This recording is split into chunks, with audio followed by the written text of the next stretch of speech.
안녕하세요. 김중호입니다. 김중호 부동산 TV 제230회 방송을 시작하겠습니다.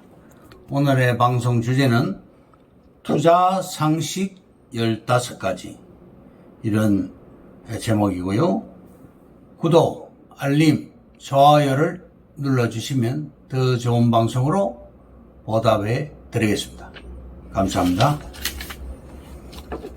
먼저 부동산 신정보를 전해드리겠습니다. 노원 2억, 송파 4억씩 뚝뚝. 서울 집값 18주 연속 하락. 뉴스원의 박성희 기자가 9월 29일 날 보도를 했습니다.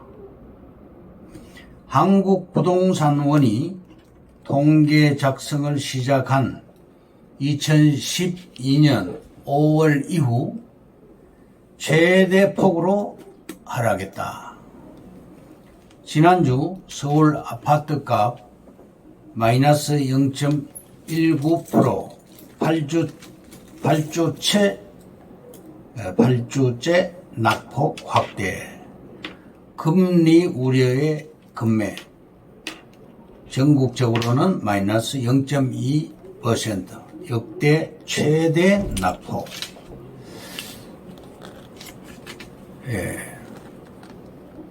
공공택지 싹쓸이에 벌떼 입찰 봉쇄. 매일경제의 연규욱 기자가 9월 26일 날 보도를 했습니다. 국토부 141필지 원칙 도입. 최근 3년간 공급 공공택지 81개 건설사 벌떼 입찰 정황, 10곳은 페이퍼 컴퍼니 의심, 수사 의뢰해서 택지를 환수 검토한다. 정부가 벌떼 입찰로 공공택지를 낙찰받는 행태를 뿌리 뽑기 위해 나섰다. 국토부는 최근 3년간 LH로부터 공급받은 101개 건설업체의 133개 필지를 점검한 결과 이 중 81개 업체 111필지에서 의심 정황을 확인했다고 밝혔다. 호방건설, 대방건설, 우미건설, 제일건설 등의 계열사가 포함된 것으로 알려졌습니다. 다음, 서울 근교 개발 가능한 땅, 과천시, 하남시, 광명시, 서울 내곡동, 서울 세곡동 등입니다. 복정동 우리 땅 앞에 인구 1만 명이 들어온다. 역세권에 나와 있는 매물 땅은 나와 있는 것이 없습니다. 앞으로 여기 들어올 예정인 그런 곳은 매물이 있지만 기존 개통된 전철역 앞에는 매물이 없습니다. 위례 신도시 남위례역 12년 만에 개통이 되었고 현 서울시장 오세훈 민간 개발 위주로 하겠다. 정부에서는 수도권에 180만 호를 공급하겠다고 합니다. 우리 광명 역세권 토지도 칠학지구 옆에 있는 땅이고 또 우리 복정동 땅도 칠학지구 옆에 있는 땅입니다. 입지가 좋습니다. 강남권 우리 땅, 부동산에서 이런 땅을 취급한 적이 없습니다. 위례 신사선이 내년도에 착공합니다. 남위례역에서 신사역으로 바로 가게 되죠. 역세권 프리미엄이 있습니다. 강남역이 왜 최고인가? 유동인구가 많기 때문입니다. 1위가 강남역, 1일 25만 명이 유동인구가 있습니다. 2위가 잠실역 1일 20만 명, 3위가 홍대 입구역 15만 명, 4위가 신림역 14만 명, 5위가 구로 디지털역 14만 명, 이렇게 순서가 나와 있습니다. 지하철과 또 버스, 자가용차 이렇게 많은 교통수단을 이용할 경우 강남역은 1일 100만 명의 유동인구가 있고 잠실역은 1일 60만 명의 유동인구가 있습니다. 강남역 일대는 일자리와 상권이 많습니다. 최고의 입지다. 강남역은 일자리와 상권과 발전 가능성이 있기 때문입니다. 서울 일자리의 3분의 2가 2호선 라인입니다. 역세권 프리미엄이 있습니다. 그렇기 때문에 땅값이 떨어질 수가 없는 것이죠. 복정동 우리 땅은 강남으로 바로 진입이 됩니다. 강남역에서 역삼, 설릉, 삼성역까지, 또 강남역에서 교대, 서초, 방배, 사당까지, 강남역 중심에서 잠실역 중심으로 개발축이 변경되고 있습니다. 잠실로 이 개발축이 이동하고 있죠. 남양주 인구가 잠실로 넘어오게 됩니다. 삼성역 일대에도 유망합니다. 현대자동차 빌딩이 랜드마크가 됩니다. 앞으로 남위례역에서 삼성역까지 10분 거리 위례신사선으로 이렇게 바뀌게 됩니다. 가장 프리미엄이 높은 곳은 어딜까요? 집값이 성남시, 김포시 3억이 떨어졌습니다. 8억에서 5억으로. 판교와 위례신도시는 안 떨어집니다. 왜냐하면 직주 근접이라서 선방하고 있습니다. 위례신도시에는 30억대 아파트가 나왔습니다.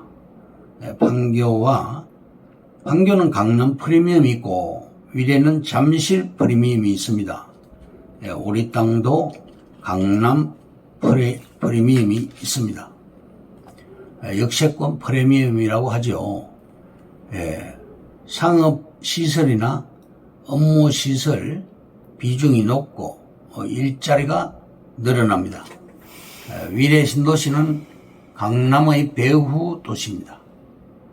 위례와 판교는 땅값이나 아파트값이 떨어지지 않습니다.